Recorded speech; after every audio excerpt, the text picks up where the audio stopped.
선교팀 올 때 나누어줄 선물을 포장하고 있습니다. 모두들 열심입니다.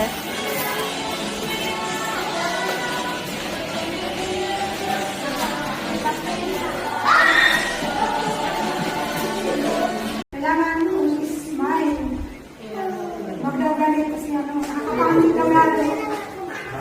Kaya, ulit tayo. Pakita tayo. Ulit na tayo. Kailangan natin have a great upgrade, and that's what we need in our church. So I hope we have communication, because communication is the key. Thank you.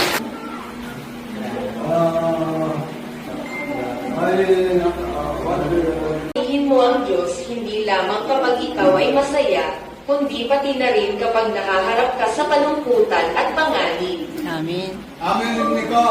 아멘. Ito ba? Pumunta kayo ay pipila kayo dito sa kita. Ay, makinig na kayo. Pipila kayo sa gitna sa may green. Tapos, magsasabi kami ng Merry tsaka Christmas. Pag Merry